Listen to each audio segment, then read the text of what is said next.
ओम शांति। ओम शांति। आज की तारीख है 17 जुलाई 2025। साकार महावाक्य। बाबा कहते मीठे बच्चे, ऊंच बनना है, ऊंच बनना है तो अपना पोता मेल रोज देखो।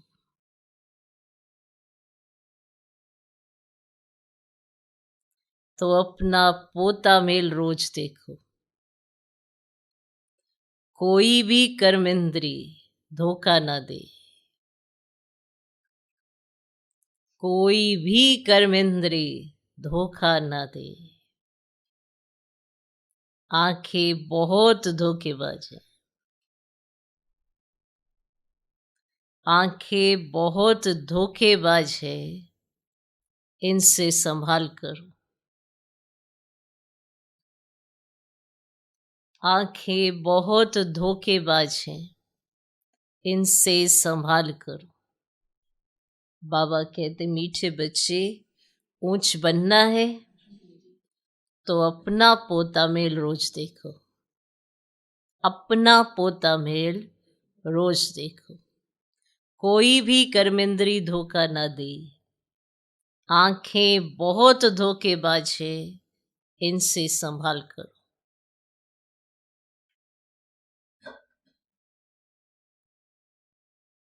कोई भी कर्मेंद्री किसकी? आपकी अपनी ना। चेकिंग किसको करनी है? आपने स्वयं अपनी कर्मेंद्रियों की चेकिंग करनी है, क्योंकि हर एक अपने आप को तो जानता है। हम भले मियाँ मिट्ठू बने तो अलग बात है, पर अपने आप को तो जानता है ना, कौन सी कर्मेंद्री मुझे धोखा देती है, कहाँ मेरी आंखें चलायमान हो जाती है। कोई भी चीज देखते हैं तो कैसे आकर्षण होती है, दिल होती है ये लूं, या उठाने की दिल होती है, रखने की दिल होती है, खाने की दिल होती है। कोई भी चीज है अपने लिए यूज करने की दिल होती है। तो ये आंखें देखती है चीज को तो फिर आकर्षण होती है, और जब आकर्षण होती है तो कर्मेंद्रियों से वो कार्य कर लेते हैं। और ये आंखें इसीलिए खबरदार इनके प्रति रहना चाहिए कि ये क्या देख रही है, कहाँ जा रही है, कैसा हमारा चिंतन हो रहा है जो ये आंखें उधर लग रही है। तो इसीलिए बाबा बार बार कहते हैं बहुत संभाल कर। कौन हो आप?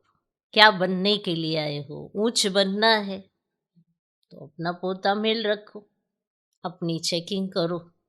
रोज देखो अपने आप को, कहाँ मेरी बुद्धि जा रही है, बाप की तरफ क्यों नहीं लगती है। अपने आप के साथ तो सच्चे रहे ना। ऐसे हम कहते हम बहुत सच बोलते हैं, पर अपने आप के साथ ही सच नहीं बोलते तो फिर क्या सच बोलते? हमें स्वयं ही पता नहीं हम क्या करना चाहते हैं।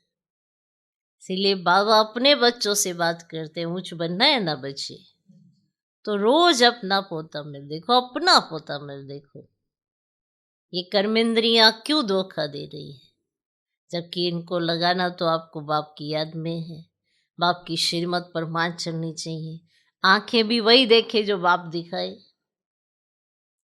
उससे अलग क्यों देखे? है तो अमानत ही ना। अब आंखें भी तो अमानत ही है ना। आपने कहा तन मन धन बाबा आपका, तो तन का उपयोग कर रहे हो तो अमानत समझ के ही कर रहे होगे ना। आपने तो दे दिया है, तो जब आपने दे दिया है तो अपने प्रति श्रीमत पर मान लगाते हो या मन में जो आता वैसा करते हो? चेक कर। ऊंच बनना है तो अपना पोता में रोज देखो। कोई भी कर्मेंद्री धोखा ना दे। आंखें बहुत धोखेबाज है, इनसे संभाल करो। आज का प्रश्न, सबसे बुरी आदत कौन सी है? सबसे बुरी आदत कौन सी है? उनसे बचने का उपाय क्या है? सबसे बुरी आदत कौन सी है? उनसे बचने का उपाय क्या है?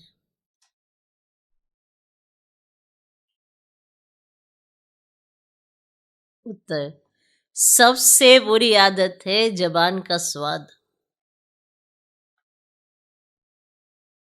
जबान का स्वाद। कोई अच्छी चीज देखी तो छिपा कर खा लेंगे। कोई अच्छी चीज देखी तो छिपा कर खा लेंगे। छिपाना अर्थात चोरी। सबके सामने तो नहीं कर रहे हैं, छिपा रहे हैं, किसी को पता ना लगे, कोई देख ना ले। जब इस तरह की आदतें होती हैं तो ये क्या है? चोरी है। छिपाना अर्थार्थ चोरी। चोरी रूपी माया भी बहुतों को नाक कान से पकड़ लेती है।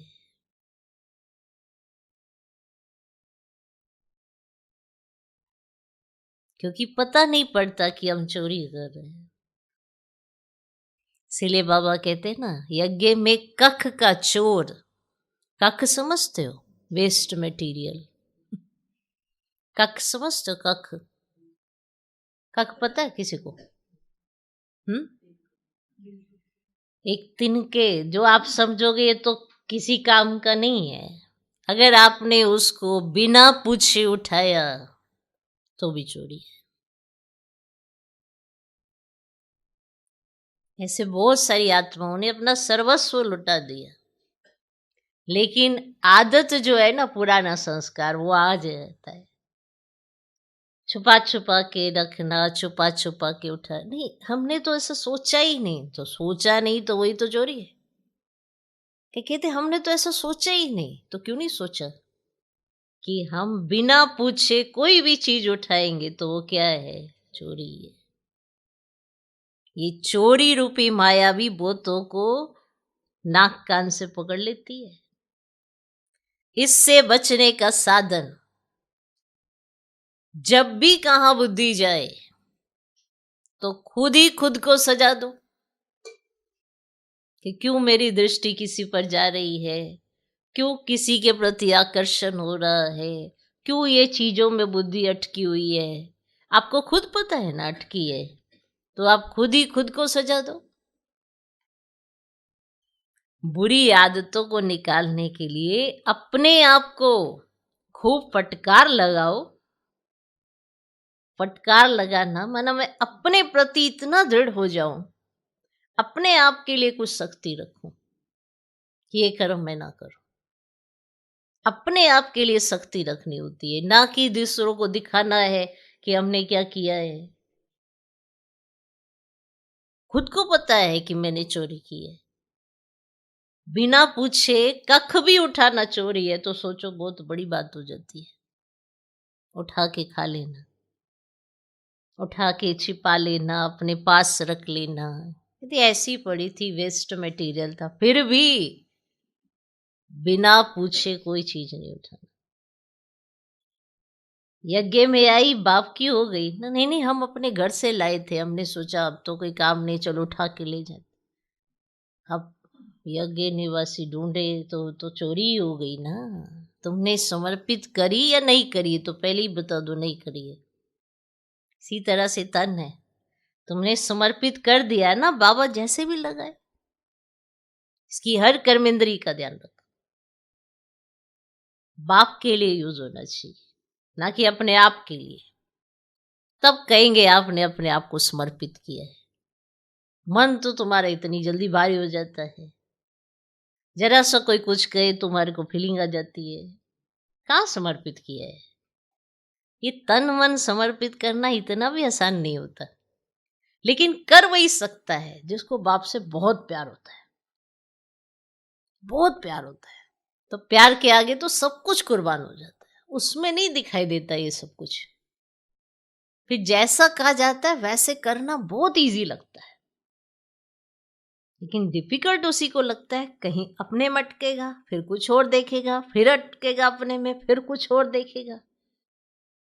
कुछ ना कुछ देख के बाप ने श्रीमत दी होगी, कुछ कहा होगा, कुछ डायरेक्शन दी, हो सकता है भविष्य में कुछ बड़ी बात होनी हो, लेकिन नहीं, स्वीकार ही नहीं करते। बाबा बचाना चाहता है कि कहीं कोई चोरी ना कर दे, क्योंकि ये माया है। चोरी के संस्कार कब डेवलप हो जाए पता ही नहीं चलता। हमें लगे अरे दूसरे भी तो करते, दूसरे गलती करते रहेंगे, आप भी गलती करेंगे, श्रीमत तो आपको भी मिल रही है। नहीं, अरे वो तो बहुत समय से है, उनको नहीं पता। नहीं पता ना, इसीलिए तो रोज समझाने आता है। पता होता तो कहाँ समझाने आता। रोज बच्चे गलती करते हैं, सुधरते कब है, रियलाइज करते हैं पल भर के लिए, फिर वैसे के वैसे हो जाते हैं। अरे अपने आप के लिए कड़ा तो बनना पड़ेगा ना। वो कहते हैं अपने आप के लिए सख्ती, कि आज के बाद ये हाथ गलत कार्य करने के लिए नहीं उठेंगे, आज के बाद ये कान कुछ भी गलत नहीं सुनेंगे। अपने आप के साथ दृढ़ता रखनी होती है, तब जाके आपको ये महसूस होता है कि आप भगवान के प्रति निस्वार्थ भाव से कार्य करने के लिए सक्षम है। ऐसे नहीं होता है, आपको तो अपना स्वार्थ ही लगा पड़ा है, मेरा तो नाम होना चाहिए, मेरा तो मान होना चाहिए, मेरी तो इतनी शान होनी चाहिए, जैसे देखते हैं बड़ों की, कंपेयर करने लगते हैं। अब समर्पित जीवन देखते हैं, बड़े खुश होते हैं, पर उस समर्पित जीवन से पहले निश्चय भी तो नंबर 1 चाहिए। जो कहे बाप वैसा करने की भी चाहना होनी चाहिए। दादियों का जीवन बड़ा अच्छा लगता है, बाबा दादियों से कितना प्यार करता है, क्यों करता है? निश्चय बुद्धि है तो करता है। आप भी निश्चय बुद्धि बनो, प्यार ले लो। बाबा ने दादियों से जब कहा जो कहा, उन्होंने निसंकल्प होके किया है। संकल्प नहीं चलाए हैं कि संकल्प चलाए, 2-4 दिन चलाते रहे, फिर सोचा चलो और कहाँ जाएंगे, चलो पालन कर ही लेते ना। जब कहा, जैसा कहा, उसी सेकंड निसंकल्प होके पालन किया, तब जाके बनी है। इतना भी बनना आसान होता तो ये 8 रत्नों की इतनी बातें क्यों होती। क्यों ग्रहचारी बैठने पर लोग ये 8 रत्न की अंगूठियां पहनते? क्योंकि इन पे ग्रहचारी नहीं बैठी, इनका निश्चय हिला नहीं, चाहे कैसी भी बात आ गई हो। ये नहीं कि सबका निश्चय हिलता ही हिलता है, फिर तो यज्ञ स्टेब्लिश कैसे रहेगा? ऐसा नहीं होता। ये यज्ञ की वो आधार मूर्त आत्माएं है जिनका निश्चय नहीं हिलता। ब्रह्मा बाप का निश्चय नहीं हिला, दादियों का निश्चय नहीं हिला, तो फिर ये आम सब भाई बहनों का निश्चय क्यों हिलता डुलता रहता है? क्योंकि ये आपस में ही देखते फिरते रहते हैं, इसको देख, उसको देख, उसको देख, इसको देख। कभी बाप को देखने की कोशिश करो जिसने सिर्फ आप ही को देखा है, तब स्वीकार किया है। वरना क्या थे? माला माल थे, अरब खरब पति थे, क्या थे? कुछ भी नहीं था। बस दिल से कभी कहा होगा बाबा आप जब आओ तो हमें अपना बना लेना, तो उसने मान लिया। उसने तब भी मान लिया जब आपके दिल से निकला था। वो आज भी आपको रोज समझाने की मेहनत कर रहा है, क्योंकि उसे लगता है कि आपके दिल से निकला था, तो मेहनत कर रहा है। तो ये जो माया है ना, इससे बचो। कख का चोर सो लख का चोर समझ के चलो कि बिना पूछे एक कना दाना भी नहीं उठाना है, कुछ भी छिपाना नहीं है, नहीं तो छिप जाएंगे, पता भी नहीं पड़ेगा। क्योंकि माया ऐसे ऐसे बुद्धि में संकल्प लाती है, आपको ख्वाबों ख्यालों में भी नहीं होगा, ऐसे ऐसे संकल्प आ जाएंगे, फिर क्या करेंगे? आत्मा तो भारी हो जाएगी ना। अब आत्मा भारी होगी तो बाप के पलकों पे कैसे बैठेगी? अब आत्मा भारी ना हो, हल्की हो, उसके लिए सच्चाई सफाई से जीवन जीनी पड़ती है, बाप के साथ रहना पड़ता है, तब बाबा पलकों पर उठाए। मना बाबा के यज्ञ में किसी चीज के लिए नहीं होता, पर नियम तो नियम होते हैं। दिल में चाहना अगर सच्ची हो ना तो हर कोई आपको साथ देने के लिए तैयार हो जाता है, वरना अंदर घोटाला हो तो आप नमक जैसी चीज भी उठाएंगे तो कहेंगे नमक हलाली कर ली। नहीं, अरे तो नमक ही तो है, तो क्या हुआ। पर बिना पूछे यज्ञ में कोई भी करना नहीं था। इसीलिए बाबा बार बार हर बार महीने में एक बार तो समझाने दे ही देता है कि कख का चोर सो लख का चोर। चोरी रूपी माया भी आत्मा को बहुत परेशान कर देती है, इससे बचो। अगर कहीं किसी चीज को देखकर, क्योंकि होता है ना कई बार भाई बहने आपस में इतना घुल मिल जाते हैं, एक दो को चीजें देते रहते हैं, अब आकर्षण इतना होता है कि वो चीज रख लेते हैं, बड़ों तक को बताते तक नहीं है। अब बुद्धि जा रही है, क्यों, उस चीज बड़ी अच्छी लग रही, किसी ने ला के दी, रख ली। किसको क्या पता, अब एक दूसरे से संबंध जुड़ जाता है और फिर कहाँ बाबा तो कहाँ क्या। तो बुरी आदतों को निकालने के लिए अपने आप को खूब फटकार लगाओ। ओम शांति। आत्म अभिमानी होकर बैठे हो,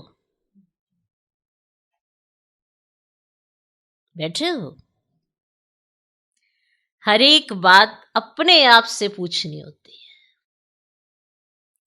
हम आत्म अभिमानी हो बैठे और बाप को याद कर रहे हैं, अपने आप से पूछो।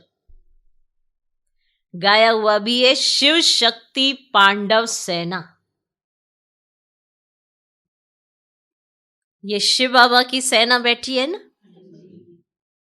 उस जिस्मानी सेना में सिर्फ जवान होते हैं, बूढ़े व बच्चे आदि नहीं। इस सेना में तो बूढ़े बच्चे जवान आदि सब बैठे हैं। यह है माया पर जीत पाने के लिए सेना। हर एक को माया पर जीत पाकर बाप से बेहद का वर्षा लेना। बच्चे जानते हैं माया बड़ी प्रबल है, कर्मेंद्रियां ही सबसे जास्ती धोखा देती है। चार्ट में यह भी लिखो कि आज कौन सी कर्मेंद्री ने धोखा दिया, ये भी चार्ट में लिखो कि आज कौन सी कर्मेंद्री ने धोखा दिया। आज फलानी को देखा तो दिल हुई इनको हाथ लगाएं, ये करें। आंखें बहुत नुकसान करती हैं। हर एक कर्मेंद्री देखो कौन सी कर्मेंद्री बहुत नुकसान करती है। सूरदास का भी इस पर मिसाल देते हैं, अपनी जांच रखनी चाहिए। आंखें बहुत धोखा देने वाली है। अच्छे अच्छे बच्चों को भी माया धोखा दे देती है। बस सर्विस अच्छी करते हैं परंतु आंखें धोखा देती है। सर्विस अच्छी करते हैं माने सेवा अच्छी कर रहे हैं, पर उनकी आंखें उनको धोखा दे रही है। इस पर बड़ी जांच रखनी होती है, क्योंकि दुश्मन है ना, हमारे पद को भ्रष्ट कर देती है। जो सर्विसेबल बच्चे हैं उन्हों को अच्छी रीति नोट करना चाहिए। डायरी पॉकेट में पड़ी हो, जैसे भक्ति मार्ग में बुद्धि और तरफ भागती है तो अपने को चुटकी काटते हैं ना, तुमको भी सजा देनी चाहिए। बड़ी खबरदारी रखनी चाहिए। कर्मेंद्रियां धोखा तो नहीं देती, किनारा कर लेना चाहिए, खड़ा होकर देखना भी नहीं चाहिए। स्त्री पुरुष का ही बहुत हंगामा है, देखने से काम विकार की दृष्टि जाती है। इसीलिए सन्यासी लोग आंखें बंद करके बैठते हैं। कोई कोई सन्यासी तो स्त्री को पीठ देकर बैठते हैं। उन सन्यासियों आदि को क्या मिलता है, करके 10-20 लाख करोड़ इकट्ठा करेंगे, मर गए तो खलास, फिर दूसरे जन्म में इकट्ठा करना पड़े। तुम बच्चों को तो जो कुछ मिलता है भैया अविनाशी वर्षा हो जाता है, वहां धन की लालच होती ही नहीं है। ऐसी कोई अप्राप्ति नहीं जिसके लिए तुम्हें माथा मारना पड़े। कलयुग अंत और सतयुग आदि में रात दिन का फर्क है, वहां तो अपार सुख होता है, यहां कुछ भी नहीं है। बाबा हमेशा कहते हैं संगम अक्षर के साथ पुरुषोत्तम अक्षर जरूर लिखो। साफ साफ अक्षर बोलने चाहिए, समझाने में सहज होता है। मनुष्य से देवता किए तो जरूर संगम पर ही आएगा ना देवता बनाने, नरकवासी को स्वर्गवासी बनाने। तो मनुष्य तो घोर अंधियारे में है, स्वर्ग क्या होता है पता ही नहीं। और धर्म वाले तो स्वर्ग को देख भी नहीं सकते। इसीलिए बाबा कहते हैं तुम्हारा धर्म बहुत सुख देने वाला है। उनको कहते ये हेवन, परंतु ये थोड़ी समझते कि हम भी हेवन में जा सकते हैं। किसको भी पता ही नहीं है। भारतवासी ये भूल गए हैं।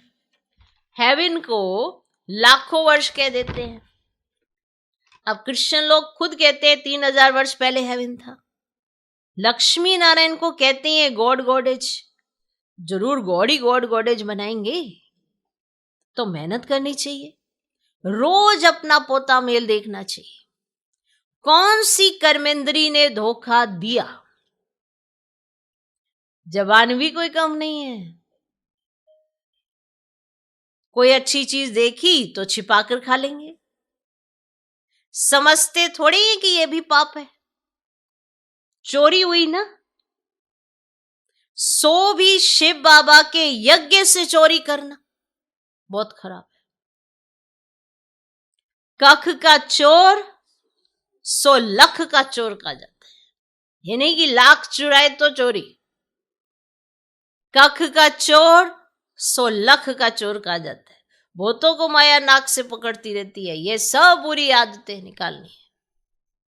अपने पर फटकार डालनी चाहिए। क्या किया, ये क्या करते हो, ये कैसे संकल्प आ रहे हैं तुम्हें?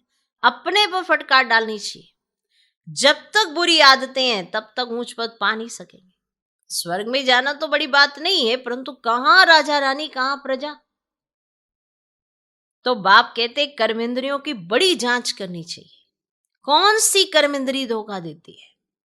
पोता मेल निकालना चाहिए। व्यापार है ना, बाप समझाते मेरे से व्यापार करना है, ऊंच पद पाना है। मेरे से व्यापार करना है, ऊंच पद पाना है तो श्रीमत पर चलो। मेरे से व्यापार करना है, ऊंच पद पाना है तो श्रीमत पर चलो। बाप डायरेक्शन देंगे, उसमें भी माया विघन डालेगी। आपको बाबा डायरेक्ट डायरेक्शन देंगे तो भी आप कर नहीं पाएंगे। क्यों? क्योंकि आपको मन मत पर चलने की आदत है। तो माया उसमें विघन डालेगी, करने नहीं देगी। बाप कहते हैं भूलो मत, गफलत करने से फिर बहुत पछताएंगे। क्योंकि जिस समय आप चाहेंगे कि आपका नेचुरल योग लगे, उस समय आपको पता नहीं कैसे कैसे ख्यालात आएंगे। ये क्या है, ये सजाई तो है। गफलत करते रहे, अब पछताने का समय आएगा। फिर ऊंच पद कभी पा नहीं सकेंगे। अभी तो खुशी से कहते हैं हम नरसिंह नारायण बनेंगे, परंतु अपने से पूछते रहो कहां कर्मेंद्री धोखा तो नहीं देती है। अपनी उन्नति करनी है तो बाप जो डायरेक्शन देते हैं ना, उससे अमल में लाओ। सारे दिन का पोता मेल देखो। भूले तो बहुत होती रहती है। कहीं कहते नहीं हमसे तो कोई भूल ही नहीं होती। ये भी बहुत बड़ी भूल है कि यही ना पता हो कि मुझसे क्या भूलें होती हैं। भूलें तो बहुत होती रहती हैं। आंखें बड़ा धोखा देती हैं। तरस पड़ेगा, इनको खिलाऊं, सौगात दूं। ऐसे भाई को, भाई देखेंगे बहनों को, अरे इनको ये ला के दूं, बेचारी इनके पास ये नहीं है, बेचारी इनको खिलाऊं, ये इनको लाके दे दूं, ये इनको सौगात दे दूं। अपना बहुत टाइम वेस्ट कर लेते हैं। माला का दाना बनने में बड़ी मेहनत है। 8 रतन है मुख्य, 9 रतन कहते हैं। एक तो बाबा, बाकी हैं 8। बाबा की निशानी तो चाहिए ना बीच में। कोई ग्रहचारी आदि आती है तो 9 रतन की अंगूठी आदि पहनाते हैं। कि कितना बड़ी बात है कि 9 रत्नों की अंगूठी पहनाई जाती है कि ग्रहचारी उतर जाए। क्यों? क्योंकि इन 8 रत्नों पर कभी ग्रहचारी नहीं बैठी। परिस्थिति आई पर इन्होंने स्थिति से जीत पाई, पर निश्चय इनका कभी डामाडोल नहीं हुआ। इसलिए 8 रत्न गाए जाते हैं। इसीलिए जिन पर भी ग्रहचारी बैठती है तो कहते हैं 9 रत्न की अंगूठी पहन लो। इतने ढेर पुरुषार्थ करने वालों से 8 निकलते हैं। पुरुषार्थ करने वाले तो ढेरों के ढेर है, और निकलते कितने हैं? 8। क्योंकि ये 8 जो है ना, ये किसी को नहीं देखते, एक बाप को देखते हैं, एक बाप का कहना मानते हैं। ये 8 रत्नों में कैसे आएगी? जो करते हुए ये सोचे उसने भी तो किया है, वो भी तो ये कर रहा है, उसको तो कुछ कहा नहीं, मुझको बोल दिया, उसको भी कुछ कह दिया करो। अब आप बताओ, जो 8 रत्न होंगे वो इस तरह की लैंग्वेज का इस्तेमाल करते होंगे कभी? पर आम सभी करते हैं। मेरे साथ ही ऐसा क्यों? मैंने क्या बिगाड़ा है? हर बार मेरे साथ ही क्यों किया जाता है? क्या ऐसी भाषा 8 रत्न बोलते होंगे? क्या 8 रत्न कभी किसी से कंपेयर करते होंगे? या वो ये देखते होंगे कि मेरा पुरुषार्थ क्या है, मैं बाप के कहे पर कितना चल पाता हूं, मुझे अपना देखना है। 8 रत्न तो ये देखते होंगे, इसलिए उन पर कोई परिस्थिति आती भी है तो टिक नहीं पाती है। ये नहीं कि उनके ऊपर परिस्थिति नहीं आती है, ऐसा तो कोई एक भी आत्मा नहीं है। परिस्थिति ना आए ऐसा नहीं है, पर परिस्थिति हावी ना हो ऐसा है। इसलिए 8 रत्न भी कर्म भोग से ऊपर उठते हैं, हर बात में हर एक के साथ एडजस्ट भी करते हैं, सबको लेके भी चलते हैं, तभी तो 8 रत्न बनते हैं, ऐसे थोड़ा बन जाएंगे। अब कहने में तो बड़ा अच्छा लगता है 8 रत्न, और बीच में उनके रहता है बाबा। क्यों? क्योंकि उन 8 रत्नों को एक बाबा से कनेक्ट होना आता है, एक दो को देखना नहीं आता, इसलिए वो अंगूठी में समा जाते हैं। विचार करना, 8 रत्नों को मानेंगे तो ना सभी, ऐसे थोड़ा वो अपने आप को ही मान के बैठा हुआ है कि हाँ मैं एक रत्न हूं बीच में 8वां में से। नहीं, उसको सब मानेंगे, उसकी एक्टिविटी बताएगी कि इसका कनेक्शन एक बाप से, दुनिया इधर की उधर हो जाए इसका निश्चय हिल नहीं सकता। ओके, तो इतने ढेर पुरुषार्थ करने वालों में से 8 निकलते पास विद ऑनर। 8 रत्नों की बहुत महिमा है। देह अभिमान में आने से कर्मेंद्रियां बहुत धोखा देती है। भक्ति में भी चिंता रहती है ना, सिर पर पाप होता है। सोचो, भक्ति मार्ग वालों को ये चिंता रहती है मेरे सिर पे बहुत पाप है, मेरे सिर पे बहुत पाप है। कुछ भी ऊपर नीचे होता है उनके साथ, वो समझ जाते हैं सिर पे पाप बहुत है ना, उनको भी चिंता रहती है। तो वो सोचते हैं दान पुण्य करेंगे तो पाप मिट जाएंगे। और सत्युग में कोई चिंता की बात ही नहीं, क्योंकि वहां रावण राज्य ही नहीं। वहां भी ऐसी बातें हो फिर तो नर्क और स्वर्ग में कोई फर्क ही ना रहे। तुमको इतना उच्च पद पाने के लिए भगवान बैठ पड़ाते हैं। बाबा इतनी मेहनत करते हैं कि हम उच्च पद पा सके। बाबा याद नहीं पड़ता, अच्छा पढ़ाने वाला टीचर तो याद कर लो। अच्छा भला ये याद करो कि हमारा एक ही बाबा सतगुरु है, ये याद कर लो। माना मुझे तो सतगुरु के कहे अनुसार चलना है बस, बाकी कुछ और संकल्प नहीं, तब बनेंगे। ये नहीं सतगुरु गए यहां बैठ जाओ, क्यों मैं तो उधर ही बैठूंगा, नहीं ऐसे नहीं ऐसे नहीं करो, ये इधर से इधर करो, क्यों मैं तो यही करूंगा। तो मनुष्यों ने आसुरी मत पर बाप का कितना तिरस्कार किया है, और बाप अब सब पर उपकार करते हैं। तुम बच्चों को भी उपकार करना चाहिए, किसी पर भी अपकार नहीं, कुदृष्टि भी नहीं, अपना ही नुकसान करते हैं। वह वाइब्रेशन फिर दूसरों पर भी असर करता है। बाप कहते हैं बहुत बड़ी मंजिल है, रोज अपना पोता मिल देखो। कोई विक्रम तो नहीं बनाया, तो ये है ही विकर्मी दुनिया, विकर्मी संवत, विकर्माजीत देवताओं के संवत का कोई को पता ही नहीं। बाप समझाते हैं विकर्माजीत संवत को 5000 वर्ष हुए, फिर बाद में विक्रम संवत शुरू होता है। राजाएं भी विक्रम ही करते रहते। तब बाप कहते कर्म अकर्म विक्रम की गति मैं तुमको समझाता हूँ। रावण राज्य में तुम्हारे कर्म विक्रम बन जाते हैं, और सत्युग में कर्म अकर्म होते हैं, विक्रम बनता ही नहीं, वहां विकार का नाम ही नहीं। तो ये ज्ञान का तीसरा नेत्र अभी तुमको मिला है। अभी तुम बच्चे बाप के द्वारा त्रिनेत्री त्रिकालदर्शी बने हो।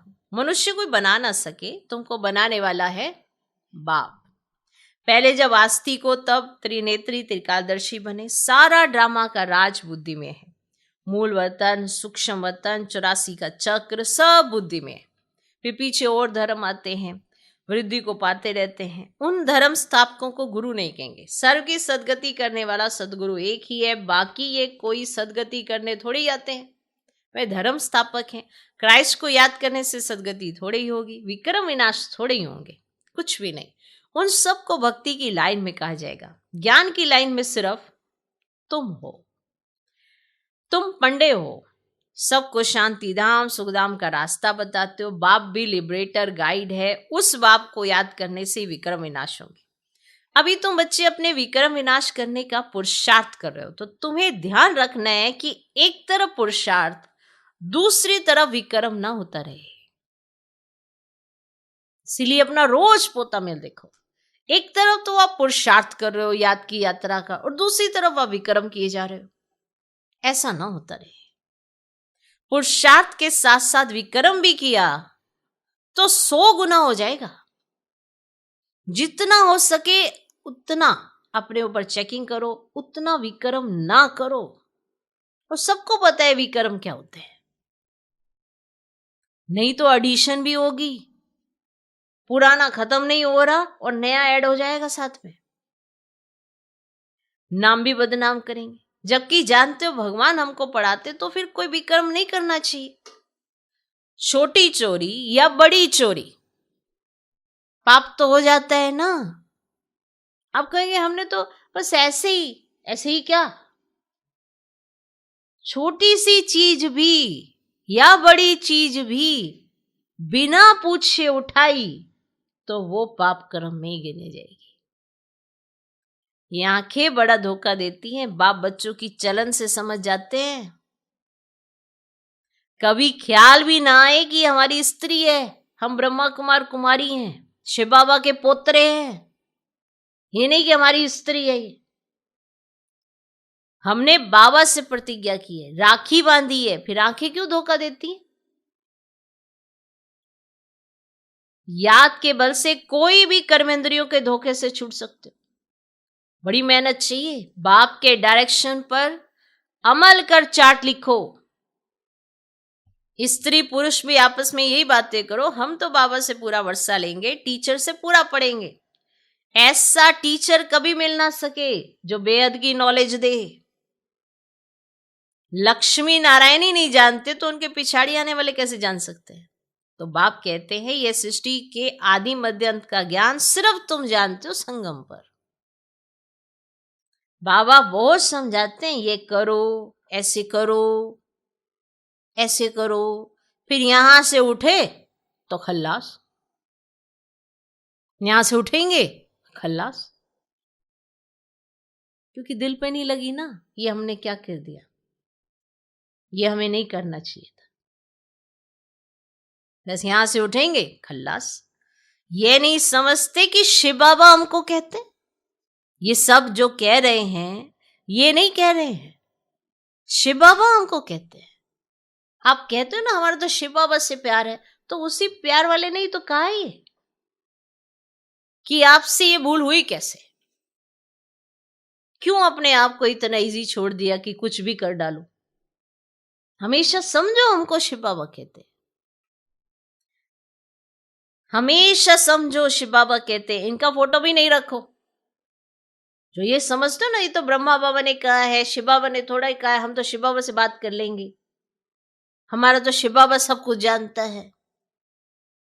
चलो ये भी छोड़ो, इनका फोटो भी ना रखो। ये रथ तो लोन लिया है, ये भी पुरुषार्थी है, ये भी कहते हैं मैं बाबा से वर्षा ले रहा हूं, तो इनके माध्यम से तो शिव बाबा कह रहे हैं ना, वो तो सुन लो। तुम्हारे सदृश ये भी स्टूडेंट लाइफ में आगे चल तुम्हारी महिमा होगी। अभी तो तुम पूज्य देवता बनने के लिए पढ़ते हो, फिर सत्युग में तुम देवता बनेंगे। तो ये सब बातें सिवाय बाप के और कोई समझा ना सके। और तकदीर में नहीं है तो संशय उठता है, शिव बाबा कैसे आके पढ़ाएंगे? मैं नहीं मानता। अब मानते नहीं तो फिर शिव बाबा को याद भी कैसे करेंगे, विक्रम विनाश भी हो नहीं सकेंगे। ये सारी नंबरवार राजधानी स्थापन हो रही है, दास दासियां भी तो चाहिए ना। अब राजाओं को दासियां भी दहेज में मिलती हैं। अब यहां ही इतनी दासियां रखते हैं तो सत्युग में कितनी होंगी। ऐसा थोड़े ही ढीला पुरुषार्थ करना चाहिए जो दास दासी जाकर बने। अब पुरुषार्थ करने बैठे हो तो अच्छा ही कर लो, क्यों ऐसा ढीला पुरुषार्थ करना तो जाके हम दास दासी बने। बाबा से पूछ सकते हो कि बाबा अभी मैं मर जाऊं तो मैं क्या पद पाऊंगा, क्या पद मिलेगा मेरे को। पूछ सकते हो बाबा से आके कि बाबा अभी हम मर जाएं तो क्या पद मिलेगा। बाबा झट बता देंगे, रुकेंगे नहीं, झट बता देंगे। अंत में नंबरवार कर्मातीत अवस्था हो जानी, यह है सच्ची कमाई। उस कमाई में रात दिन कितना बिजी रहते हैं, है ना। वो कमाई में कितना रात दिन बिजी रहते हैं कि नहीं रहते। सट्टे वाले जो होते हैं ना, सट्टा लगाते हैं जो, वे एक हाथ से खाना खाते हैं, एक हाथ से बात करते हैं। अब बताओ ऐसे आदमी ज्ञान में चल सकेंगे जो खाना खाते हुए फोन में साइड में ना रख सके। ऐसे आदमी ज्ञान में चल सकेंगे। कहते हैं वो हमको फुर्सत ही नहीं है। अरे सच्ची राजाई मिलती है। बाप को सिर्फ याद करो तो विक्रम विनाश होंगे। अष्ट देवता आदि को भी याद करते हैं ना, तो उनकी याद से तो कुछ भी मिलता नहीं है। अब उनको याद करते हैं तो समझते हैं कुछ मिल जाएगा, लेकिन उनकी याद से तो नहीं मिलता। बाबा बार बार हर एक बात पर समझाते रहते हैं, हर एक बात पर, कि कोई ये ना समझे कि मुझे इस पर नहीं समझाया गया है या मुझे ये बात क्लियर ही नहीं है। ऐसा अब इस समय में कोई पॉइंट नहीं बचा कि आपको क्लियर ना हो। वो अलग बात है, अब अपने आप को मियाँ मिट्ठू बना के गलत जगह गलत पॉइंट इस्तेमाल कर रहे हैं, वरना बाबा ने हर एक बात पर समझाया हुआ है। तो जो फिर ऐसे कोई ना कहे कि फलानी बात पर तो हमको समझाया ही नहीं। तुम बच्चों को पैगाम भी सबको देना है। एरोप्लेन से भी पर्चे गिराने लिए कोशिश करनी चाहिए। उसमें लिखो शिव बाबा ऐसे कहते हैं। ब्रह्मा भी शिव बाबा का बच्चा है, प्रजापिता है तो वह भी बाप, ये भी बाप। और शिव बाबा कहने से भी बहुत बच्चों को प्रेम के आंसू आ जाते हैं। माना ऐसे दिल से वो शिव बाबा कहते हैं ना, उनको प्रेम के आंसू आ जाते हैं। कभी देखा भी नहीं है, मिले भी नहीं है, लिखते हैं बाबा कब आकर आपसे मिलेंगे, बाबा बंधन से छुड़ाओ। बहुतों को बाबा का फिर प्रिंस का भी साक्षात्कार होता है। आगे चल बहुतों को साक्षात्कार होंगे, फिर भी पुरुषार्थ तो करना पड़े। मनुष्य को मरने समय भी कहते हैं भगवान को याद करो। तुम भी देखेंगे पिछाड़ी में खूब पुरुषार्थ करेंगे, याद करने लगेंगे। बाप राय देते हैं बच्चे जो समय मिले उसमें पुरुषार्थ कर मेकअप कर लो, है ना। ऐसे जंप लगाओ पुरुषार्थ करके। अब जो भी समय आपके पास है ना, पुरुषार्थ करके मेकअप कर लो। तो बाप की याद में रहे विक्रम विनाश करो, तो पीछे आते भी आगे जा सकते हो।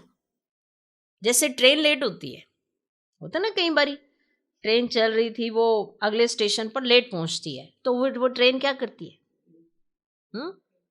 मेकअप कर लेते हैं ना, स्पीड बढ़ाकर फिर जल्दी से उसको कवर अप कर लेते हैं ना। तो तुमको भी ये समय मिलता है तो मेकअप कर लो, यहां आकर कमाई करने लग जाओ। बाबा राय भी देते हैं ऐसे से करो, अपना कल्याण करो, बाप की श्रीमत पर चलो, एरोप्लेन से पर्चे गिराओ। जो मनुष्य समझे कि ये तो बरोबर ठीक पैगाम देते रहते हैं, भारत कितना बड़ा है सबको मालूम पड़ना चाहिए।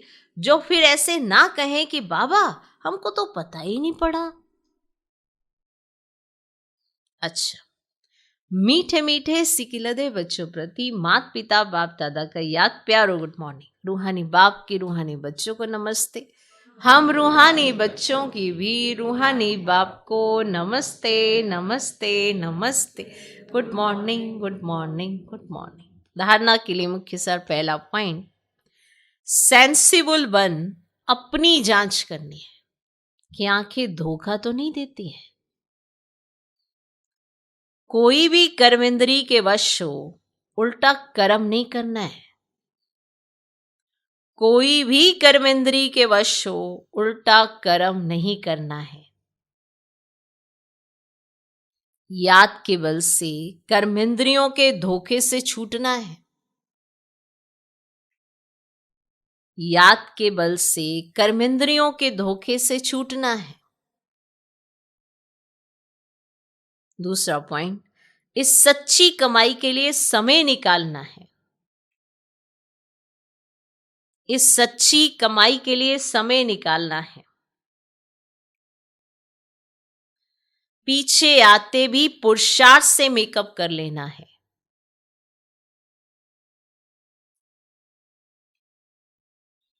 पीछे आते भी पुरुषार्थ से मेकअप कर लेना है। यह विकर्म विनाश करने का समय है। यह विकर्म विनाश करने का समय है। इसलिए कोई भी विकर्म नहीं करना है। यह समय विकर्म विनाश करने का है, करने का नहीं। इसलिए कोई भी विकर्म नहीं करना है। सबको पता है हमको क्या श्रीमत मिली है, तो उसी पर मान चलो, मन मत में ना चलो और उल्टा फार्मूला नहीं लगाओ तो बच जाएंगे। आज का वरदान, बालक सो मालिक के पाठ द्वारा निरअहंकारी और निराकारी भव। बालक और मालिक के पाठ द्वारा निरअहंकारी और निराकारी भव। बालक बनना अर्थात हद के जीवन का परिवर्तन होना। कोई कितने भी बड़े देश का मालिक हो, धन व परिवार का मालिक हो, लेकिन बाप के आगे सब बालक है। तुम ब्राह्मण बच्चे भी बालक बनते हो तो बेफिक्र बादशाह और भविष्य में विश्व के मालिक बनते हो। बालक सो मालिक हो, यह स्मृति सदा निरअहंकारी निराकारी स्थिति का अनुभव कराती है। बालक सो मालिक हो, यह स्मृति सदा निरअहंकारी निराकारी स्थिति का अनुभव कराती है। बालक अर्थात बच्चा बनना, माना माया से बच जाना। बालक अर्थात बच्चा बनना, माना माया से बच जाना। आज का स्लोगन, प्रसन्नता ही ब्राह्मण जीवन की पर्सनैलिटी है, तो सदा प्रसन्नचित रहो। प्रसन्नता ही ब्राह्मण जीवन की पर्सनैलिटी है। अब जिसकी पर्सनैलिटी होती है वही दिखाई पड़ता है कि ये कौन है। अब रॉयल घराने की आत्माएं पर्सनैलिटी वाली होती हैं, पर वो रॉयल घराने की हैं इसीलिए उनकी जो स्मृतियां हैं ना वो रॉयल है, इसीलिए उनकी पर्सनैलिटी में रॉयल्टी दिखाई देती है। अगर आप अपना जीवन प्रसन्नता के साथ बिताते हैं तो यही ब्राह्मण जीवन की पर्सनैलिटी है, तो सदा प्रसन्नचित्त रहो। प्रसन्नचित्त रहो। अव्यक्त इशारे, संकल्पों की शक्ति जमा कर श्रेष्ठ सेवा के निमित्त बनो। जो कार्य आज के अनेक पदमपति नहीं कर सकते, वे आपका एक संकल्प आत्मा को पद्मा पदमपति बना सकता है। इसलिए श्रेष्ठ संकल्प की शक्ति जमा करो। श्रेष्ठ संकल्प की शक्ति को ऐसा स्वच्छ बनाओ जो जरा भी व्यर्थ की अस्वच्छता भी ना हो, तब यह शक्ति कमाल के कार्य करेगी। ओम शांति।